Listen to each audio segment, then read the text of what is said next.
I'm here with Bo Burlingham. Is that how you say your last name? Yeah, that's right. Burlingham is how I always say it, which is weird. And you wrote at Inc. You're a journalist. I started in January of 1983. I started at Inc. magazine. I had been working for the previous year at Fidelity Investments, which was for 1 year, and that was my introduction to business. Prior to that, business was the last thing I wanted to get involved in. How funny. But I had to earn a living. Yeah. And our children were small, and so I went to Fidelity, and that was an eye-opener for me because it challenged a lot of the ideas that I had. And then Inc. came along. Challenge ideas you'd had about business? Yeah.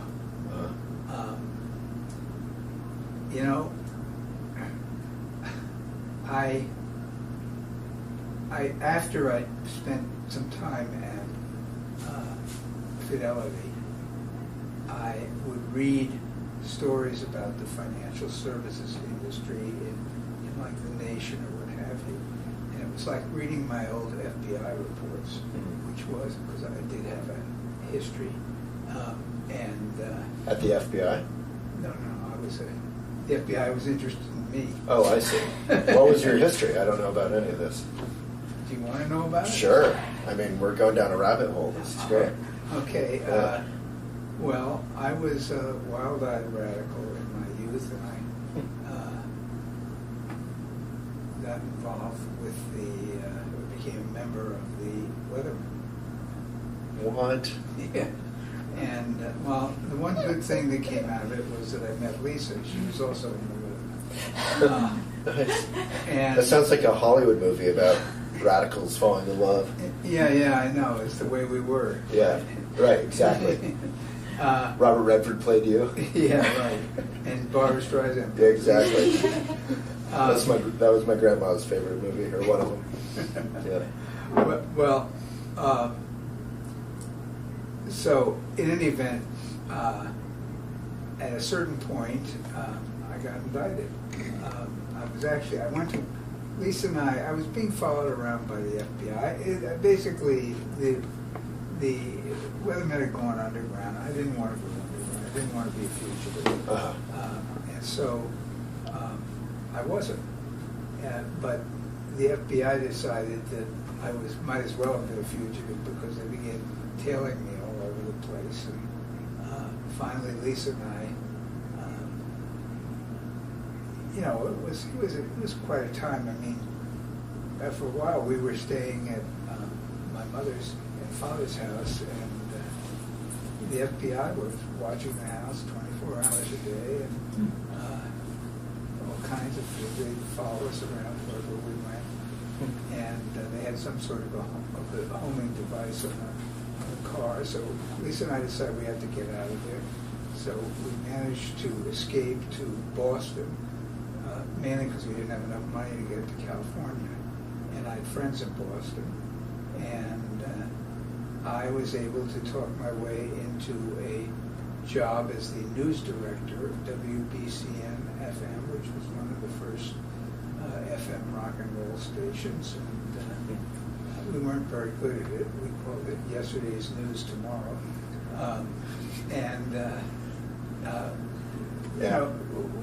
We did it for a couple of days, and I had this whole group of people who went out to get the news, and then they'd come back, and I'd put it all together, and one of the disc jockeys would read the news.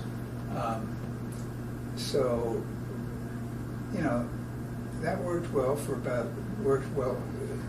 we got through the first 3 days, and then on the fourth day, I sent everybody out, and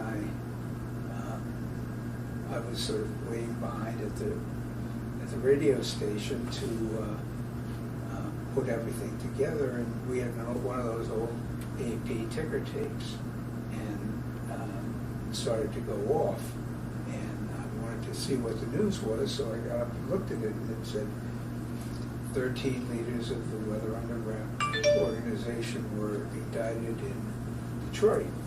Wow. And these are all your colleagues or well, they're buddies? people I knew. Yeah. And I started to read the names as it came up, and these were open. Most of them were underground.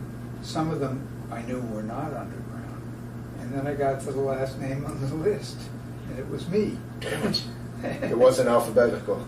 No, it wasn't alphabetical. And I took it into the disc jockey, who wasn't terribly sympathetic. I showed him the thing, and he said, "Oh shit, what are we going to do for news director now?" I said, "Charles, that's not really my biggest concern."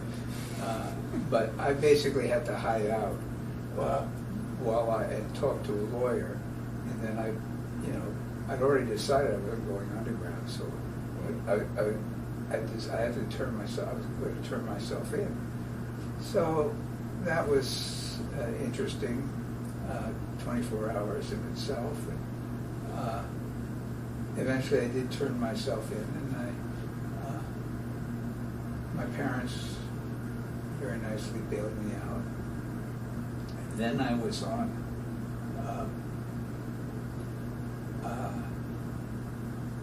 I was out, but there were all kinds of things happening with the case. There was an issue of wiretaps that got argued all the way up to the Supreme Court. Wow. And then Watergate started to happen. Wow. And we saw that there was this group called the Plumbers, and we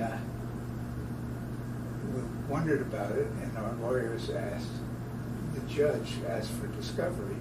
Did any of this have anything to do with the defendants here? And the government said they couldn't answer for national security reasons. And the judge said, "Well, then you can't prosecute this case if you can't do that, because you have to tell the defendants if you acquired any information in this way." And the government said, "Okay, well, but Watergate was going on, and the Nixon administration was, Bernstein, Woodward were out there, and Seymour Hersh, and the Nixon administration was still trying to keep a lid on things, and we showed up for trial, and I think it was August of 1970, must have been 73, I think, and ready to go to trial, and the U.S. attorney got up and moved to dismiss all the charges. Wow. And our lawyers got up and said, with prejudice, meaning they wouldn't be brought back later, and they said, the U.S. attorney said, "Yeah, with prejudice." Because they just had enough on their plate. Well, kind of thing. I think they were still trying to cover up what had happened. Yeah. And there was just information they didn't want to reveal. So in the end, John Mitchell wound up going to jail, and I got out of jail. I did not go to jail. Wow, what a time. Well, yeah, it was pretty intense. So I then had to decide what I was going to do, because I sort of had it in my head that, until this trial gets out of the way, I can't really make plans for the future or anything. I was working at a couple of the, I worked at a couple of the local magazines, sort of, not quasi-underground, like the Village Voice type magazines in Boston. And was the Phoenix there back in the day? The Phoenix, yeah. And the Real Paper, and then I've been recruited. I've been working at what was the predecessor of the Phoenix, Boston After Dark, and I got recruited away to go be managing editor of Ramparts magazine in Berkeley. So you'd had a lot of journalistic experience. You went to school for it, or? No. No. I just started doing it. Wow. I went to Boston University for journalism, yeah. Oh, really? Yeah, in poli-sci. but journalism was my major. Oh, really? Yeah. What year was that? I started in '92. Oh, okay. And I graduated in '98. Took a couple years off. So this was happening a lot before you. Yeah. Although, I mean, you know, the ins and outs of who bought what and how the names changed were all sort of complicated. But in any event, I did go out. We moved out to Berkeley, and I was at Ramparts magazine when all this stuff with my trial was, with the case was sort of happening, and all this stuff was happening. And then after it was dismissed, we decided to move back to Boston, mainly because Lisa wanted to go to nursing school.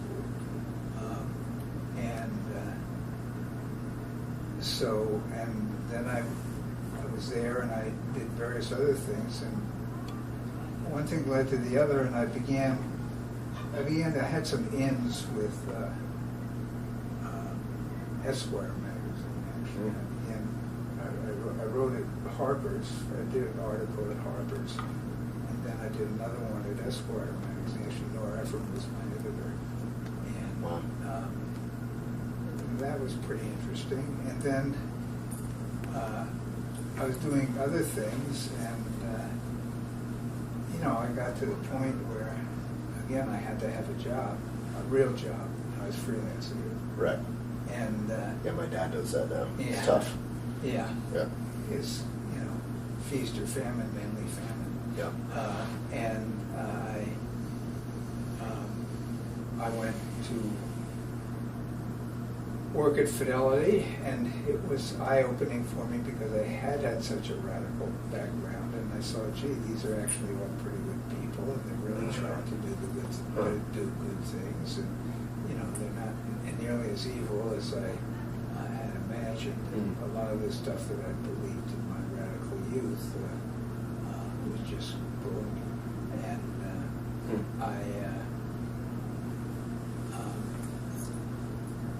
and then I got recruited by Inc. was in Boston at the time, and they were looking for people who knew something about business and had a background in general interest magazine.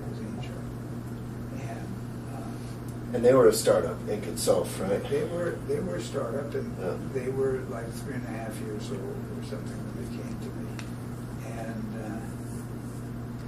And we worked things out, and I wound up going to work for Inc. And that was really my introduction to entrepreneurship. And that was a whole world opening up to me. That must have been so fun. It was. Because Inc. was fantastic. It was very exciting. Yeah. And it was, we had the sense that there was this incredible stuff that was going on in the economy, and that we were the only ones really looking at it back then, because Forbes, Fortune, and Business Week were mainly focused on other things like Japan, the competition with Japan, and so forth. So this is the early 80s? Early 80s, yeah. right. Yeah, you gave Reagan some credit. I was watching some YouTube videos, and you said at the time entrepreneurs had this sort of sketchy reputation. That word was not a romantic word like it is now. No. It's like that you're going to sew your watches under your jacket. Right, exactly. That was you. Yeah. I love that, because I didn't really know that, because I came around later, kind of. Yeah, of course.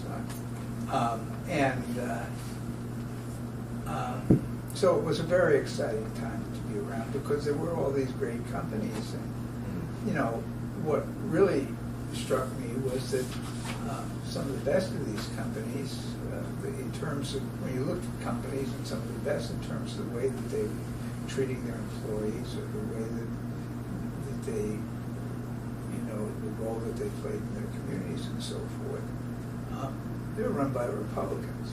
And like what? Who are you thinking of? Jack Stack. Right. And you wrote a book with him. I did eventually, later. Yeah. But there were a lot of them. There were ones that you probably wouldn't have heard of, but there's another one, the founder of ABC Supply, Ken Hendricks. And he was a rock Republican, but boy, he loved his people, and wonders for the city of Beloit, Wisconsin, where he lived. He was a fascinating guy. And so I was having all these challenging ideas that, were different from what I thought. And it was forcing me to go back and question a lot of things.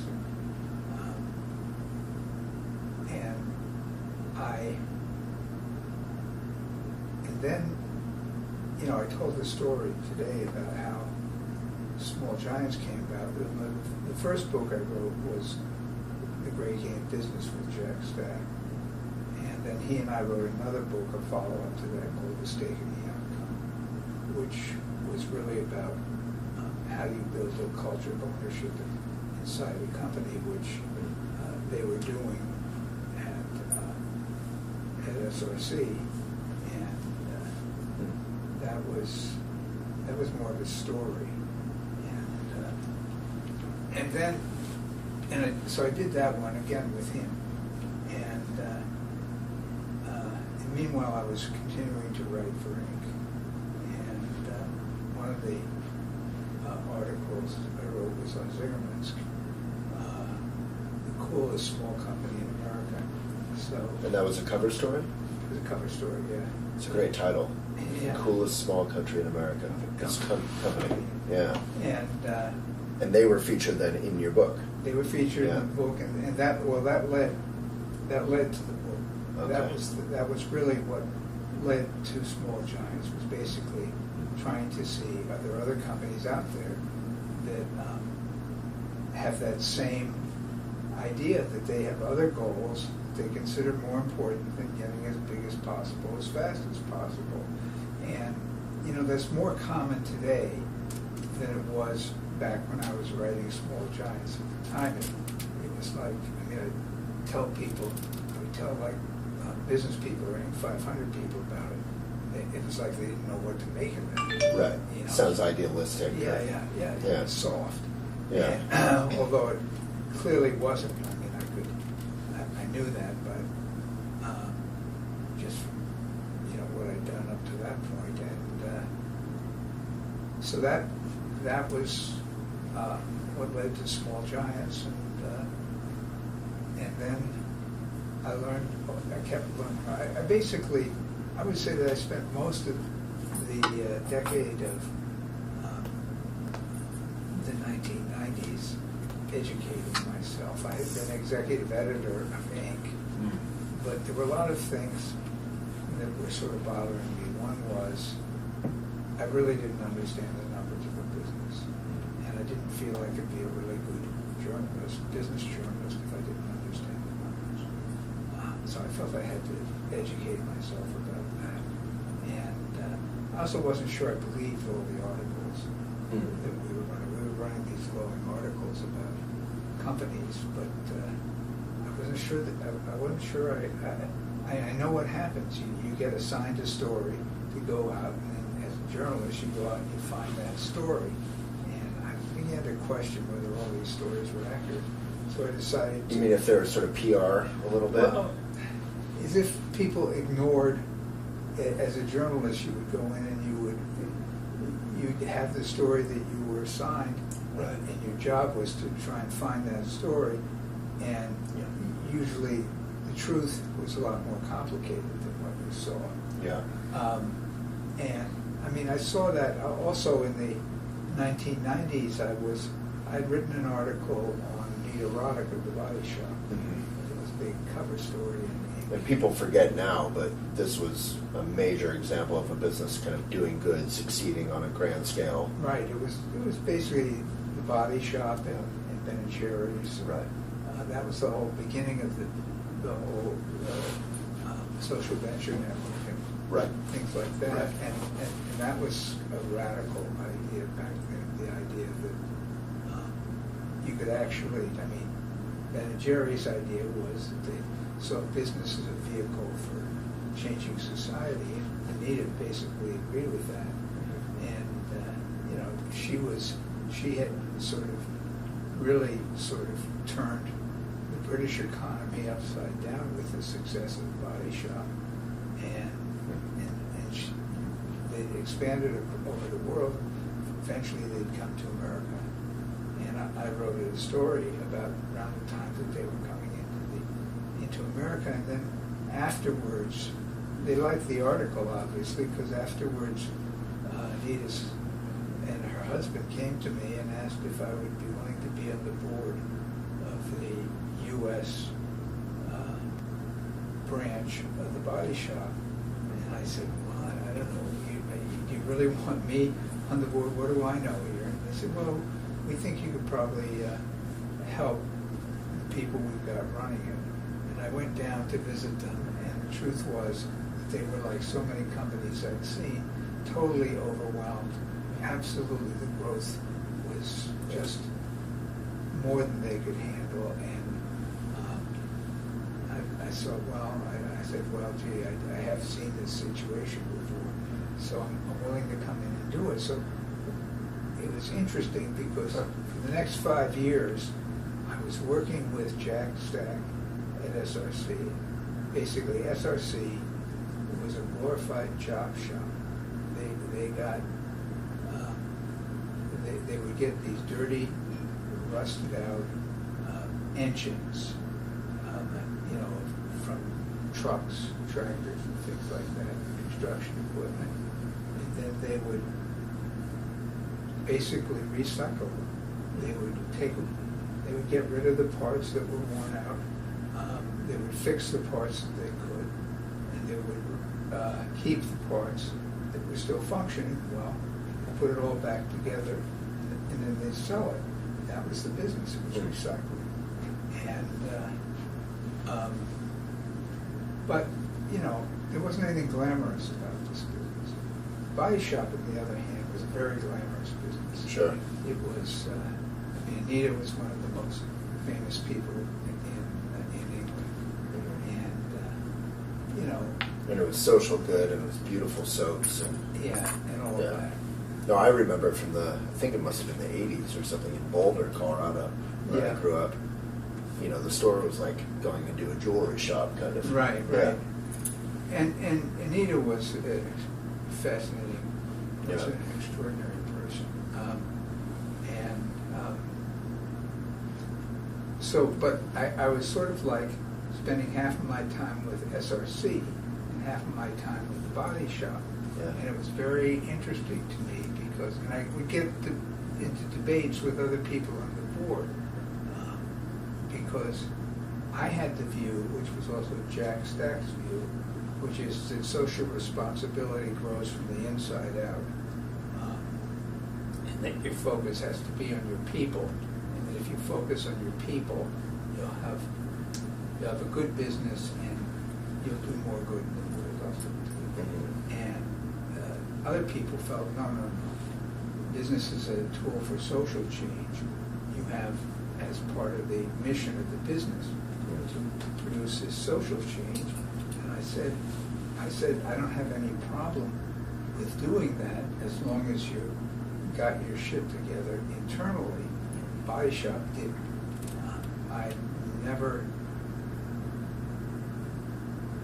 never seen up to that point a more cynical workforce, because they were all people who had come in with these great expectations of what they were going to get, and they were disappointed because it was a business that had problems like lots of businesses.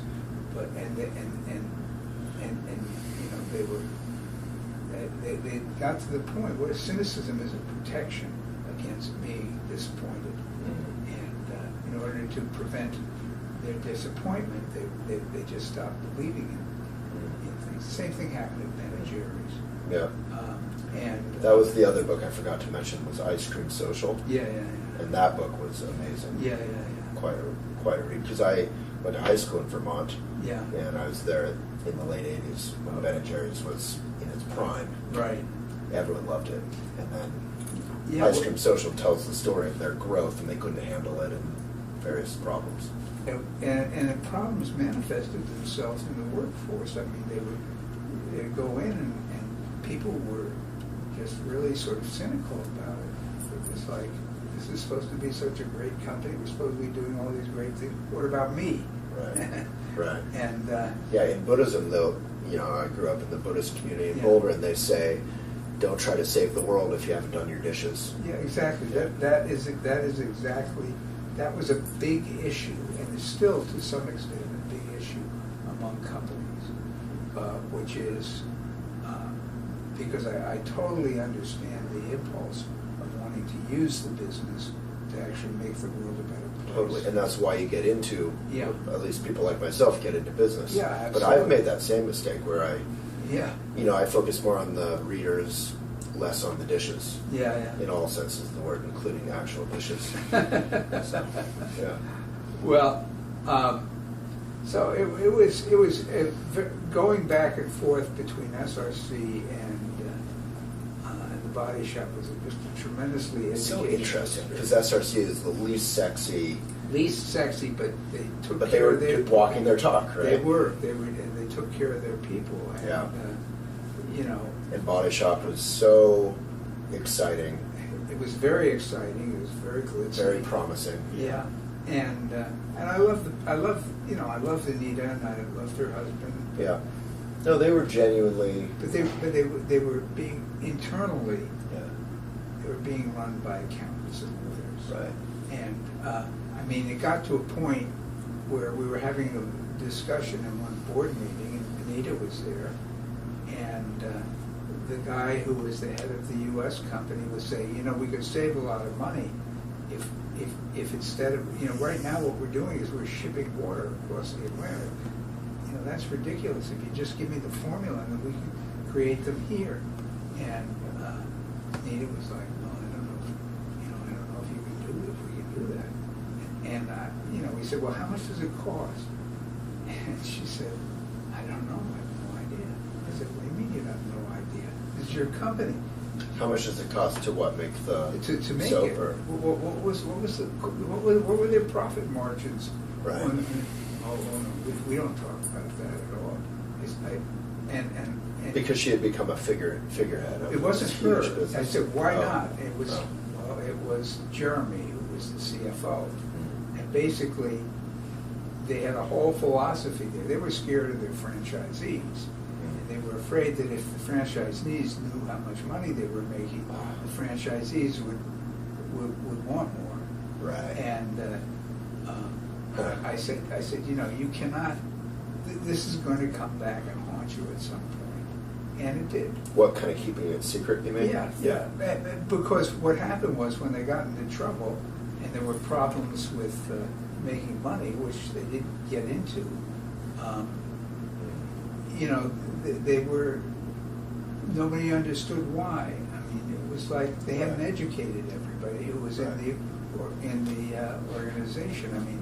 They had horrible problems with their franchisees, who were now sort of competing against Bath and Body Works and all of these other companies. And the Body Shop had the feeling that, well, we've had competitors before, we don't need to be worried about it. But these were like serious competitors.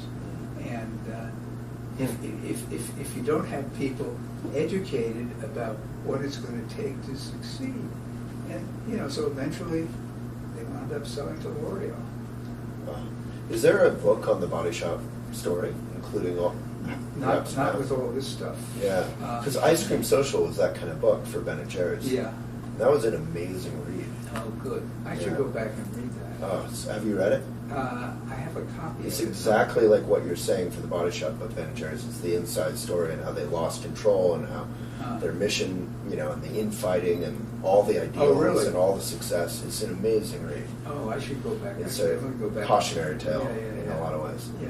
Yeah. With a bit of a happy ending, obviously. Things that, Yeah. for now, have Yeah. stabilized. Well, yeah, I'm not sure they stabilized exactly the way that Ben and Jerry wanted them to. We are sure they did not. Yeah. Yeah. But they were even losing the kind of quality of the ingredients. They were starting to sort of secretly dumb down the ingredients in a lot of ways, the fair trade, all this stuff. Oh, really? And they brought some of that back because of one board member who had stuck around, was about to quit. He was like the last original board member. Oh, that's so. It was like the third. It was Ben, Jerry, and one other guy who was very significant. Maybe it was their accountant or something. Okay. And he said, "No, I'm not going to quit. I'm going to go all in and like get it back." And he had a lot of success doing that. Good read. Yeah, I'll have to. But check it's it 5 out. years old now, so Yeah. who knows? Yeah, I'll have to- And the result was, Is that how recently it was? It was 5 years, I mean, I don't know, but like 5. Yeah. but not 20 years. No, it's. Right. I think it's about 5 years. And the cool thing, like Celestial Seasonings, which is Yeah. another And- cautionary tale, Yeah, exactly. it created the whole market, and then it failed to get into organic. It failed, Ben & Jerry's failed to get into organic ice cream, which became a huge thing, which is so ironic for Ben & Jerry's. Yeah. It failed to get into vegan ice cream, which is a huge growing. These Yeah. these companies have their heyday, and then they kind of Yeah. Well, stop innovating. Stonyfield sort of Right. got in the same situation. They missed the Greek yogurt thing. Right, Um, right. Giovanni's an amazing story. Yeah, Chobani is, but Yeah. it'll probably get to a similar point. Yeah. There'll be changes, and the Yeah. question is, are you going to keep on top of them or not? Right. Um, Well, I know I've interviewed Gary, and yeah, yeah. yeah. I know. I interviewed Gary for Finish Big. Gary was very helpful with me in writing Finish Big because I don't think people realized what an incredibly resourceful businessman he was during the first 10 years of Stonyfield Farm, just keeping it alive. Yeah, oh yeah. Incredible. Yeah. His wife Meg, right, Yeah, I know was Meg telling me very that whole. well. Yeah, I just met her. I'd known Gary before and interviewed him, but I met Meg yesterday, and she was telling me like. Was she here? Yeah, Oh, I should go and look for them. yeah. They had a booth yesterday. It's moved because it was in the Fresh Was it Ideas the tent. Stonyfield booth? They were actually their son Ethan Yeah. had started Ethan's apple cider. Oh, Something. great. Oh, keep an eye out for it. Yeah, exactly. And he's based in Boulder, or where I am. Oh, I see. So they're doing an entrepreneur workshop, Yeah. training young entrepreneurs Yeah. in Boulder with Gary and And Meg.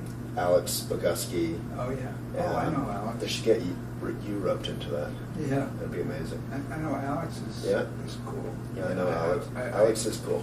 I interviewed Alex Yeah. once for Name 500. Nice. And- Yeah, we've done some stuff together. Yeah. He was very helpful at various points. Do you know Bill Flagg?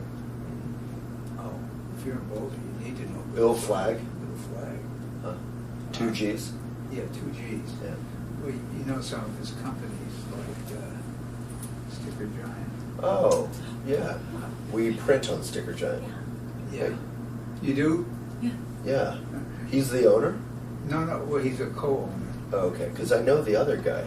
What's his name? I'm going to write an Anyway. article on Bill because basically he's got a very interesting story himself, but he is passionate about companies that last a long time. Yeah. It's his thing.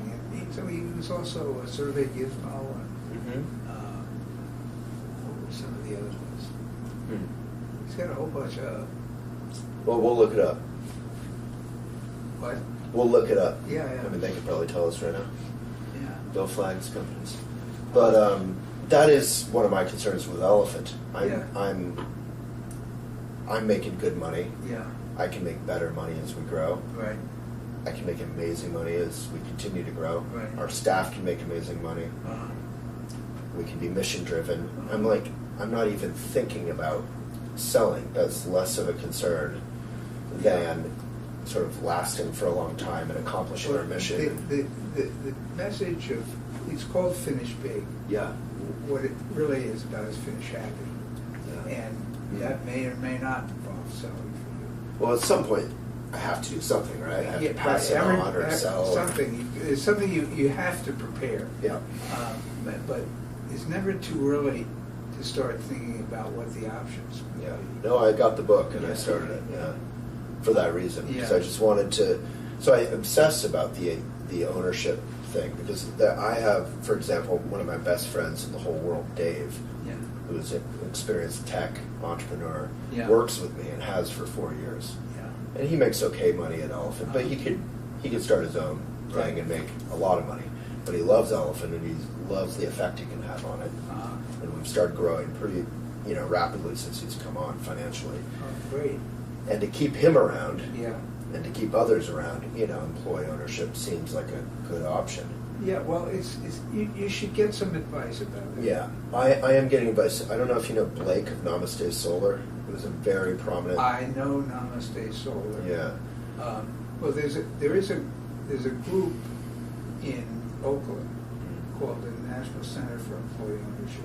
Yeah, so Blake is going on the board or is becoming president or something. It might be that organization, Yeah. the Employee Ownership Organization. Yeah, it's really one of the great resources. I mean, Yeah. there are a couple of differences. There's also there's an employee, I think it's the National ESOP company. Yeah, one of those, and we're meeting for many coffees to Yeah. get advice on that. Yeah. You should, I mean, I would recommend that you talk to Jack Stagg too, because, and ask him if he were doing it over, what would he do differently? Because he did employee ownership. Well, he wanted to bring everybody in as an owner, and then he was young and naive, and he thought he didn't realize how hard it was, but then he found out about ESOPs, and so he started an ESOP at the beginning. Now the ESOP owns the whole company, which he's happy with. His whole thing. He's been working for the last 25 years trying to figure out how to get out of this company. Because his great fear is that he might leave and then the company things might not go well. Oh, I see. He'd feel guilty about So he that. wants to transition out and help that transition. He wants them to keep do better. Exactly. And That's what I would like. I would like to see Elephant, like the hardware store, the cliche of the Yeah. generational hardware store. Right. I'd like to see Elephant continue and improve in its mission. Yeah. Yeah. Yeah. Well, you're a young guy. Yeah, for now. Yeah. I've been doing it 16 years, So I started when I was 28. Well, But at the time, that was incredibly young. Now it's like people are starting at 20 or whatever. Yeah. They've got a lot to learn. Yeah. Well, I was lucky to be slowed down. Yeah. We didn't have Kickstarter, and Yeah, but that decision that you made to go completely digital and realizing at that point that you should do that's a very interesting story in itself. So anyway, Yeah. what more do you want to know from me? I think that's a good question right there. I think if we can just talk a little bit about, and I know you've done this so many times, Yeah. but what a small giant is, because it's not the cliche of the Ben and No. Jerry's or whatever. No, it isn't. And to me, it's so fascinating because it's about, like Zingerman's, it's about quality and it's about community. Right. And whether it's Republican or liberal or whatever, Right. it doesn't even matter. No, It's it about doesn't. people, it's about the environment sometimes. Right. Well, it does, as I said this morning, it does come down to leadership and relationships. And a lot what small giants do is that they put those relationships, which are, when you have a small company, you have a lot more control over the relationships that you have with employees, other people who work in the company, the relationships you have with your customers, the relationships that you have with people in the community. The challenge is, as the company grows, how do you sort of keep that sort of special magic? And Which you called Mojo. yeah. Yeah. And it was like the guy who asked me the question. The hemp company? I- The guy in the front row? Yeah, the guy in the front. Yeah. Oh, they're both in the front row. Yeah. There are two questions. Well, there was the guy I think asked the last question, where he said that they'd grown a lot from last year to this That was the year. hemp Yeah. company. Yeah. And he was wondering, as we keep growing, how do we basically keep? The thing is is that you shouldn't be afraid of growth. I mean, Danny Meyer is a fascinating guy. Yep. Danny, when I was writing part of the 10th anniversary edition, there are two new chapters. One is on the financial financial stuff, and the other one is just an update of what's happening with all the companies. And when I talked to Danny about what had happened with the Union Square Hospitality Group, he said his attitude had really changed. That he used to be the one, he was small, he was scared of growth because he was afraid that growth was going to spoil what he had. Right. And you tell that story really well. He had the 5-minute rule. Yeah. And even that was a stretch for him. He did one restaurant really well. Right. Was happy with that. Right. Yeah. And then 2, and then... You know, then he did the Modern of the... Right. And he no way he could go to walk to the Modern. Right. And then he did Shake Shack. And, you know, Shake Shack was just... When I was initially writing Small Giants, Shake Shack was just this... It was one place, right? This little place in Madison Park. Yeah. It sold burgers and shakes. I just saw Anderson Cooper did a special on Danny Meyer, and, oh, yeah. and they walked to that original Shake Shack. Yeah. And I think the big change that he came to, the big 411 for him, was, and this is something they ran into at Zingerman's as well, which is people burn out. People lose their enthusiasm. Some people do. And that he had been, Danny said that he'd always been afraid, he'd always been proud of the fact that so many of his people had been with him for so long. And he was always afraid of losing them. He sort of felt pressure to grow from his employees so that he would have opportunities for them. Right. And you describe that really well. People naturally, as they get older and more experienced, right. They want to grow, have new challenges, have bigger jobs. Right. But he was a small company, right. 1 or 2 restaurants or 3 or whatever. Right. He had to grow so they could have those opportunities within. Right. But then he got to a point where he'd come out with his book, Setting the Table. And is that a good? Very good. Okay. And he'd, yeah, you should check it out. I'll read them. He'd be a good person for you. Oh, I'd love to, yeah. Yeah. It's funny, I read about him in your book years ago, but I didn't know really anything about him. And since then I have. Yeah, but, he's a very smart guy, very insightful guy. Yeah.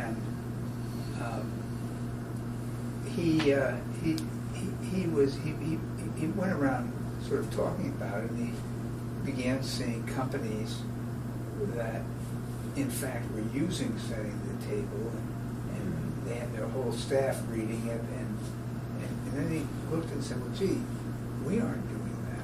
Huh. How come they're doing it and we're not doing it? They're appreciating it from the outside more than, And then he also decided to sign up for Best Places to Work to get evaluated by them.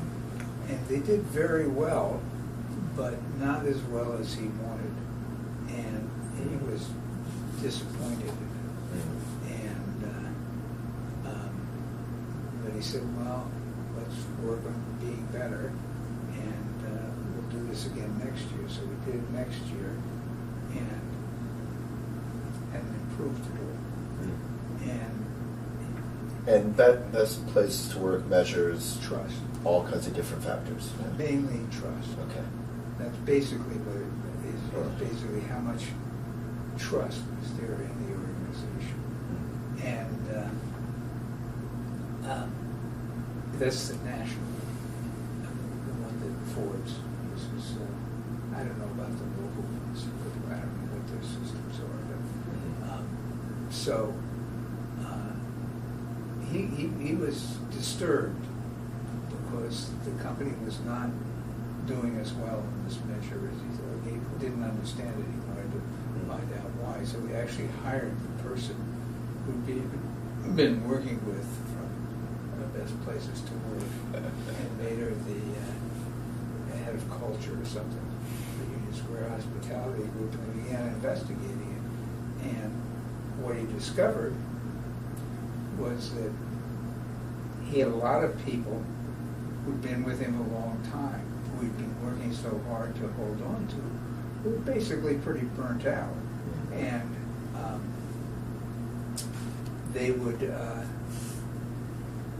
people would, again, he experienced the Ben & Jerry's body shop thing where people would come in with very high expectations, and then they'd have these managers who really, weren't able to meet them anymore. I mean, who just didn't have the enthusiasm, the spirit. And he said, I began to realize that my attitude towards growth was wrong. That growth is not the enemy here. Growth is, in fact, growth means change, and change creates opportunities. And what it does is it actually creates opportunities to improve.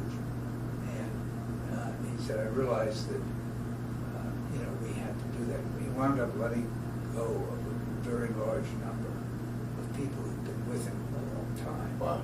Which was hard, obviously. Yeah. Because they had just kind of lost their mojo. Yeah, exactly. Yeah. And he made some important changes in how the whole company worked, and he came to believe that he shouldn't be afraid of growth. That there were certain things he didn't want to lose as a result of growth. That was a question of holding on to those things and knowing what those were and focusing on them. So that was a very big change for Danny. How is growth in any way, it almost seems disconnected to me, like how is growth the solution, or opening to growth as a partial solution to that lack of trust internally? The trust was coming about because people would come in and they'd be disappointed. Right. And they would think that they knew the company they were coming into, right. And then they'd get inside and it wasn't living up to their expectations. Yeah. That's where the trust gets eroded. We go through that too. People come to Elephant after reading articles for Right. years and loving it, and Right. we have such great mojo with our readers, Yeah. And then they come in and, we're just all human, and we, Right. are Yeah. imperfect and burned out and Yeah. whatever, Yeah, we're yeah, just, and not everyone is disappointed, but the high expectations tends to Sure. go low quickly.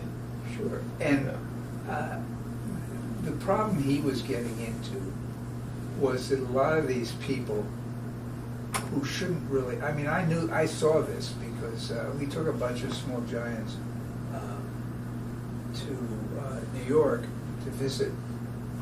We do one of the things we did in the small giants community is we would take these trips to various companies. Wow. And God, I would love to do that. You do that anymore? yeah, there's a whole program. Huh. That I don't really do the small giants. It's other people who are doing it. I just support them. Yeah, great. But one of the things we were doing were what we would call our safaris, where we would we'd go and we'd visit Zingerman's, Mm-hmm. or we'd visit at the small SRC. We went to New York to visit Union Square Hospitality Group,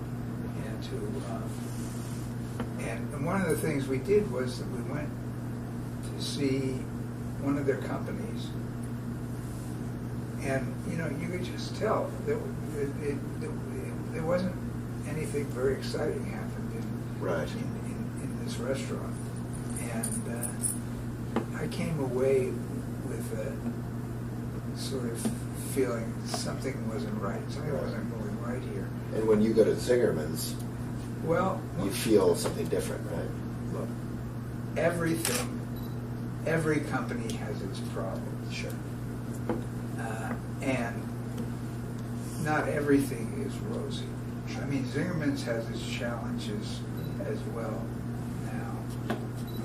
Some of which they're aware of, some of which I don't think they're aware of. And so it's not like it was, but the one, they also have developed tools that are really helpful Yeah.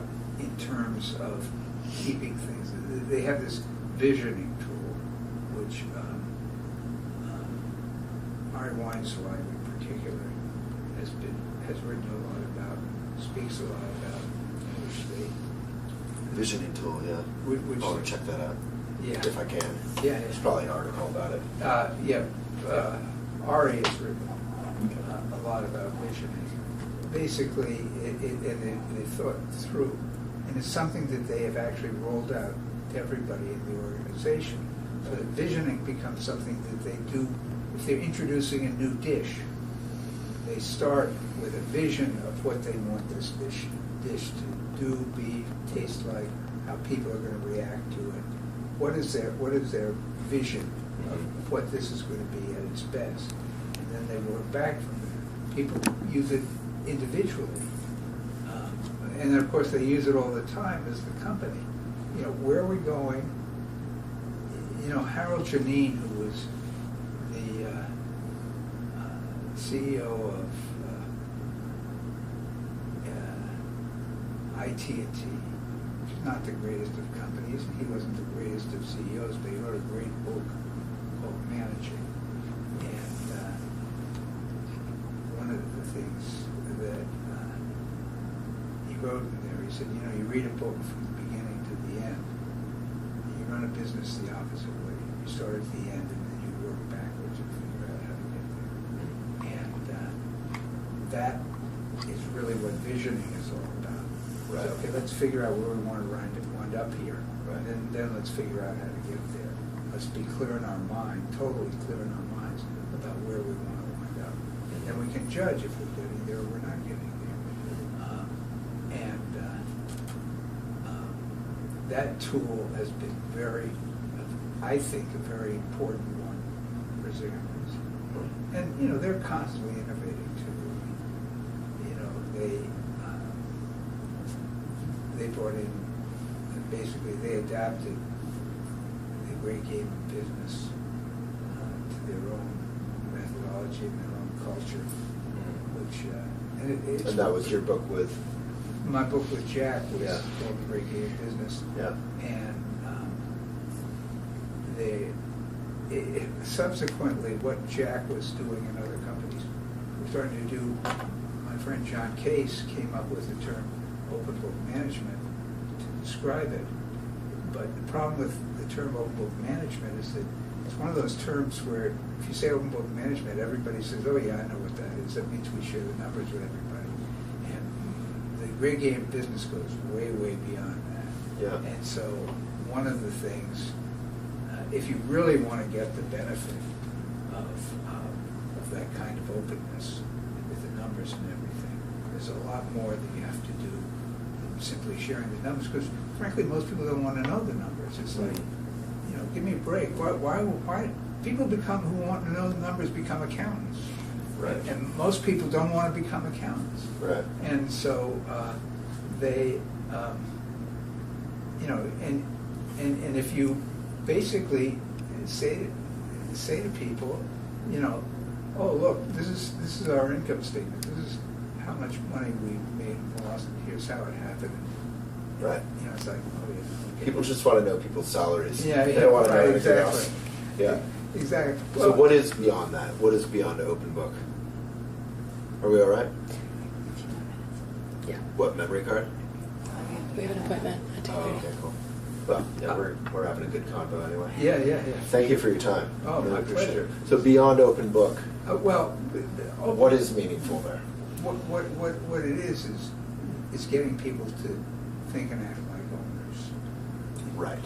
In other words, Right. They look at the business and understand the business the same way that the owners do, and in all its complexity. And Right. and the great game business really sort of is a methodology that creates that. And actually, we're writing another book. Actually, it's more Jack and a friend of mine named Darren Dahl. We're producing another book, which is really about the levels of the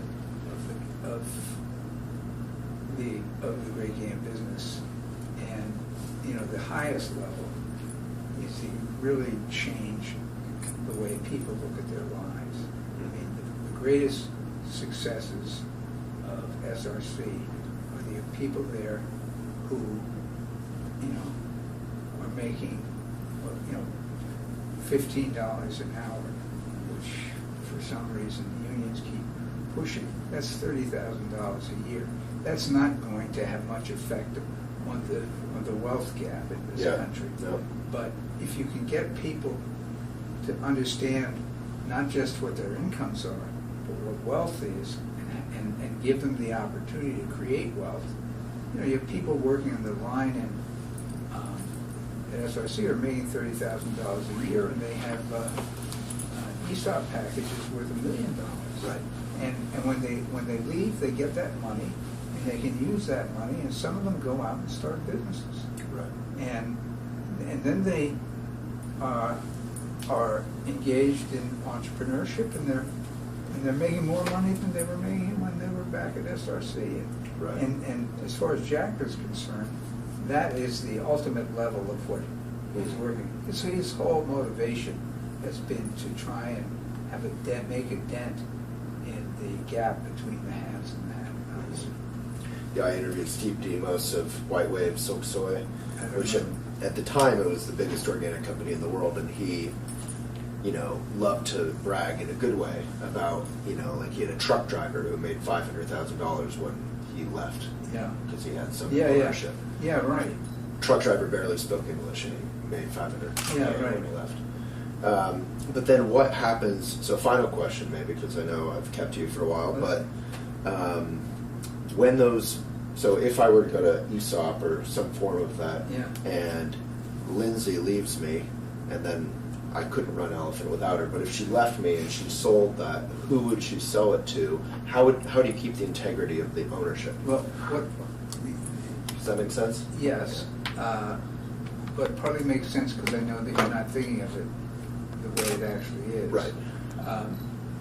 Lindsay would be a member of your ESOP, Yeah. and you would have a valuation. You're required by law to do a valuation every year. Okay. And then the company has to come up with the cash to pay Lindsay when she leaves. So she's not selling to an She's outside not really investor. selling. No. She's selling to the Because she business. won't, if it's an ESOP, Yeah. it's not actually stock. The ESOP owns stock. Right.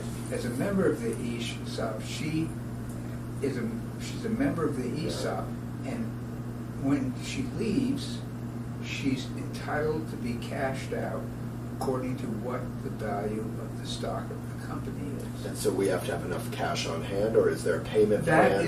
That is the big challenge that Right. ESOP companies face, that Jack has been totally ingenious about figuring out, is because you have to, and he's gotten all of his people to understand that too, that basically, if we're going to keep this going, we have to generate enough cash so that we can pay all of you Right. when you leave. Right. Right. And if some of them are going to be worth $1 million, we're going to have to be able to, now we've got 10 years to pay it out because that's in the shareholder agreement. There's a period of time to pay it out, but all the same, we got to have that cash. Right. Because as one of the people said to him, look, if we're putting all our cash into equipment and rebuilding the company, I can't eat crankshafts. Right. Right. How are we going to cash everybody out? Right. That was a big challenge for him. That he's been working a long time. Yeah. Yeah, it's like that scene with George Bailey in It's a Wonderful Life. Yeah. They're all rushing to get their money out of the. It's not a bank. It's a community bank or something. Yeah. And they're trying to pay everybody, and they have like $3 left at the end of the rush. Yeah. Well, Bo, so great to finally connect. Yes, so am I, and I apologize Thank you so much. for that it's taken us so long. Yeah, 2013. Well, I'm very glad. I make it to Boulder every now and then. Next time I do, I'll let you know. Oh, I love that. We can get together. What does your company do? We're a website. Yeah, we have millions of readers, and we've won a bunch of social media awards and this is an award-winning video series, which I am not that good at, but I learn slowly. Seem to be doing great. But I get to talk with amazing people, which is really fun. Well, I sort of feel the same way about what I do. Yeah, exactly. I get to meet Exactly. amazing people. Yeah. Well, Bo, thank It's you so called much. Elephant, that's what you're... Yeah, we'll give you our info. Yeah. We can just find it online, right? Yeah. Yeah, and I'll take you to the best run restaurants in Okay. Boulder if we get lunch. Yeah, we gave you a sticker, so the URL's there. We focus on environmental stuff and right livelihood, mindful business, and Sticker in there, a million different things. Elephant. So we come here and cover all our favorite I did. businesses. Wow. And we'll let you know when it's up on our, Yeah, our site. I'll we'll send it email to you. too. Yeah. It's amazing the technology. Oh yeah. And it was this thing small, is actually right? pretty amazing. It's a great travel camera. It kind of does it all. Yeah. Well, thank you so much for your time. I know that was long. No, it's fine. Have you I guys been enjoyed on the it. floor of the place? Oh, I yeah. mean, How was many that for years. you? Oh, it's awful. There's a couple great companies in there. Patagonia Provisions is very exciting this year. They're I'll new. check it out. It's their new food company. within Yeah. Patagonia. I saw that, but I wasn't sure what it was. Super inspiring. And then the OSC2 is a group Yeah, of yeah. kind of your kind of businesses, Yeah, small yeah. giants. Are they They have a labeled couple as events. OSC2? What's that? They're OSC squared, basically. Yeah, exactly. Yeah. Exactly. And are they labeled that way? That's just the little organization. Okay. Right, but they are. Yeah. But all the companies within it, sort of like B Corp, which I'm sure you know Yeah, as well. yeah, for sure. It's like Numi and Ultra Eco. It's a bunch of companies that are trying to, number one, get rid of plastic packaging and go to Right. recyclable. Oh. They're working with the packaging companies on that. Oh, We great. see it as a huge market, huge new market. Terrific. And I'm very passionate about getting rid of plastic. So, anyway, thank you. Thanks for Okay. letting us come into your room. Absolutely. Thanks Yeah. for coming. This is Great. I'm really confused around the area of ownership because ownership really exerts a lot of pressure that often goes against quality or against mission. Once you take on investment, you have to have an event and sell often. You talk a lot about ownership in the book. Yeah. Is it possible with employee ownership or other means to not sort of sell out?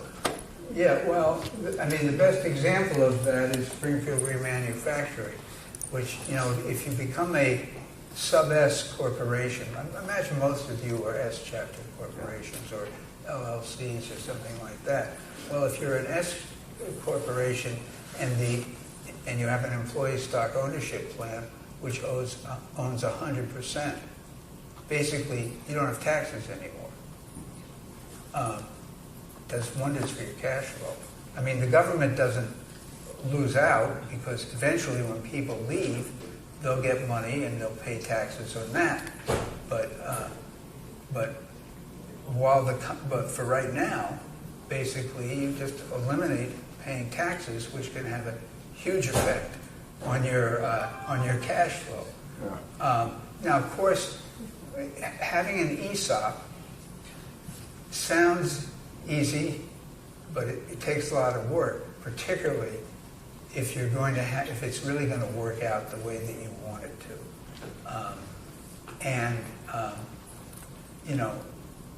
SRC has been a great model for all ESOP companies in terms of thinking through exactly, because it's not only a question of the stock that people get or the sort of the imitation of stock that people get.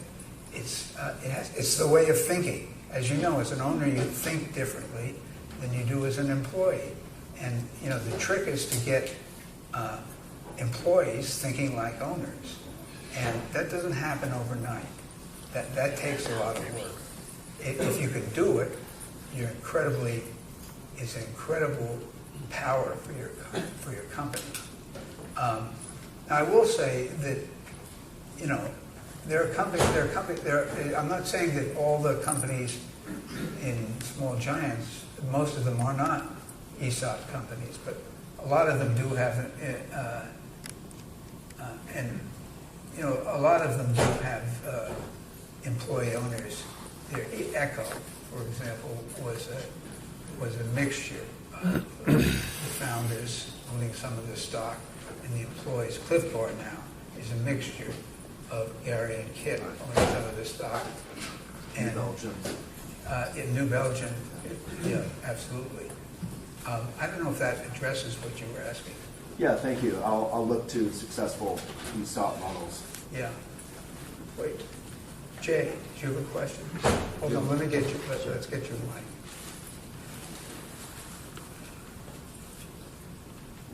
Hi, I'm Jay Miranda with Healthy Hemp Solutions. So I just have a question with regards to company size. About a year and a half ago, with regards to our company, we were about 6 employees, doing about $1.8 million a year in sales. Just about a year later, we've grown to about 24 employees, and we're doing Like that Bread and Circus in Boston and others. He made a choice. And he found out what was the downside of that choice, too, when he got into a situation where he had to sell. And he wound up, as you know, choosing Amazon. But the question that you're raising about culture, maintaining a culture as a company grows is a challenge that every company faces, if every growing company faces. And it's a good challenge in the sense that it forces you to sort of think through things and look for different ways of doing things that are going to preserve whatever it is that you value most about your culture. And that's really the best way to tackle that problem is to look around for role models. Look for people, look at companies